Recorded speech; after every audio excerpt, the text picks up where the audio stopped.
បាទសួស្តីបងប្អូនទាំងអស់គ្នាបាទអញ្ចឹងវីដេអូនេះខ្ញុំនឹងបង្ហាញបងប្អូនបាទពីរបៀបបដូរឈ្មោះ page បាទជាក់ស្ដែងតែម្ដងបាទនេះមិនដូរលេងដោយសារមួយគាត់ទិញអញ្ចឹងក៏ដោយជួយដូរឈ្មោះគាត់អញ្ចឹងខ្ញុំក៏record វីដេអូចែកបងប្អូនមើលបាទអញ្ចឹងសម្រាប់ page ថ្មីគឺអត់ដែលដូរឈ្មោះគឺយើងអាចដូរបានណាបងប្អូនបាទអាហ្នឹងគឺយើងដូរបានហើយទី1ទី2គឺ page ខ្លះដូរបានតែម្ដងនឹងឯងបងប្អូនបាទអ្នកខ្លះគេថាដូរបាន3ដង4ដងមិនជាក់ស្ដែងដូរបានតែម្ដងទេតាមប្រភេទ page បាទបានតែម្ដងគឺវាចេញ limit តែម្ដងបាទ page ខ្លះបាន2ទៅ3ដងបាទ page ខ្លះបានដល់ទៅ5ដងតាមរយៈពេលរបស់វាចឹងទៅបាទឬក៏ Facebook វា update ចំ page ណាដូរបានច្រើនដូរឲ្យដូរទៀតដូរឲ្យដូរទៀតតែបើសម្រាប់ page ខ្លះគឺអត់បានទេបងប្អូនជាក់ស្ដែង page ខ្លះគឺដូរបានតែម្ដងបងប្អូនណាបាទអញ្ចឹងតោះកុំឲ្យខាតពេលយូរអញ្ចឹងឥឡូវយើងចូលទៅ Facebook យើងបាទរួចហើយបងប្អូនswitch ទៅ page បាទអញ្ចឹងរបៀប switch ទៅបងប្អូនអាចចុចឲ្យចំកន្លែងឈ្មោះ account យើងនេះក៏បានឬក៏ចុចត្រេ3សិនចូលទៅលើ page ហ្នឹងសិនក៏បានដោយសារតែ page យើងមានច្រើនយើងទៅមើលសិនក៏បានដែរចុចត្រេ3បាទរួចហើយយកពាក្យថា page នៅខាងក្រោមនេះបងប្អូនឃើញបាទ page បាទយើងចុចចូលមករួចហើយយើងមើល page ណាដែលបងប្អូនចង់ដូរអញ្ចឹងបាទខ្ញុំដូរជា page មួយនេះបាទព្រោះភ្ញៀវគាត់ហ្នឹងបងប្អូនគាត់ 5k បាទលើបាន 4k ចេញ9ហើយបងប្អូនបាទអញ្ចឹងយើងចូលទៅដល់ page ហ្នឹងសិនមកបងប្អូនណាបាទអញ្ចឹងយើងឃើញហើយ page យើងគឺ page ហ្នឹងឯងបាទអញ្ចឹងចង់ដូរ page ហ្នឹងបាទអញ្ចឹងយើងដឹងហើយ SR Media អញ្ចឹងយើងនឹងដូរវាបាទអញ្ចឹងបងប្អូនកុំឲ្យនេះបងប្អូនចុចចូលម្ដងទៀតវាឲ្យ switch ចេះបងប្អូនតែយើងបិទគឺវាលែងឲ្យ switch ទេគេបងប្អូនបាទអញ្ចឹងបងប្អូនចង់ switch វាចាញ់ឲ្យចូលទៅវិញឬក៏បងប្អូនមកកន្លែង account នេះចុចកន្លែងសញ្ញា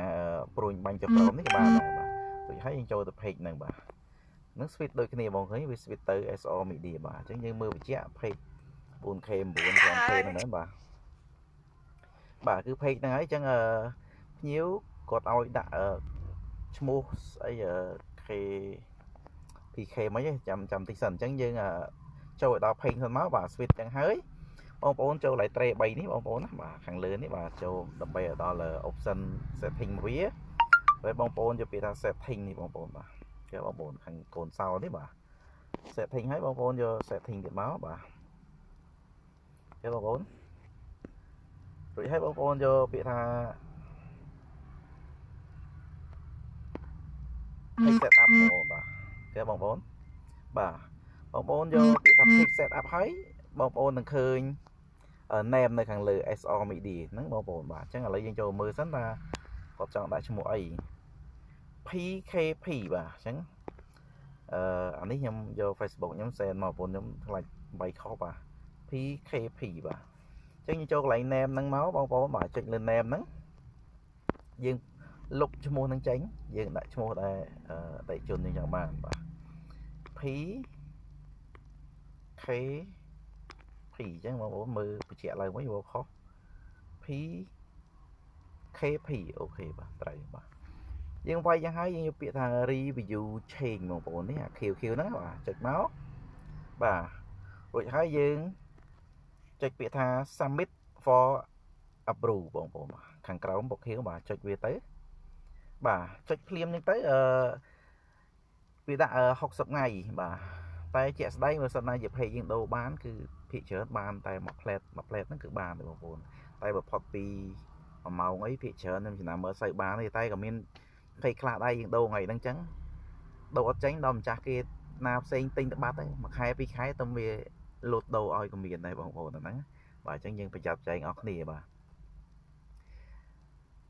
អញ្ចឹងឥឡូវយើង back ថយក្រោយមកចាំមើលតើការដូរយើងជោគជ័យនៅអញ្ចឹងយើងមើលយើង refresh វាមួយមកបាទអូខេបងប្អូនយើង refresh គឺបានតែម្ដងកាលណា page យើង 10k ចុះដូរលឿនណាបងប្អូនបាទគឺបានភ្លាមវានឹងបដូរទៅ PKP ឲ្យយើងតែម្ដង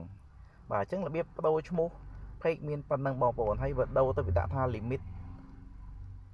ស្អីហ្នឹងអាហ្នឹងគឺភាគច្រើនធ្វើបានទេបងប្អូនទូ request ទៅមិនក៏ដោយអាហ្នឹងគេមាន technique គេស្នើគេគិតតាមចំនួន page របស់យើងទៀតតែជាក់ស្ដែងគឺយើងដូរធម្មតាគឺបានអត់គឺអត់ចឹងតែម្ដងបងប្អូនបាទអញ្ចឹងការបដូរឈ្មោះ page គឺមានប៉ុណ្ណឹង បងប្អូនបាទអញ្ចឹងអរគុណច្រើនជម្រាបលាបងប្អូនបាទអញ្ចឹងត្រូវការ page អី 1k 2k 3k 4k 5k កុំភ្លេចតាក់ទងមកបងប្អូនបាទ page follow ស៊ីនធានាបងប្អូនស៊ីនបាទអត់កាប់ដាវអត់ផុសវីដេអូកាប់ដាវទេគឺស៊ីនតែម្ដងផុសតែរូបរួចហើយប្រើinvite account ហ្នឹងទៅ invite page ហ្នឹងទៅលើ account ស៊ីនផ្សេងដើម្បីឲ្យគេ load notification ឲ្យគេចុច like follow តែម្ដងបងប្អូនបាទគឺប្រភេទនេះគឺកម្រជាប់ពមៀនហើយ page គឺល្អអត់ជាប់ជាមួយរឿងបរទេសទេអញ្ចឹងអរគុណច្រើនជំរាបលាបងប្អូនបាទ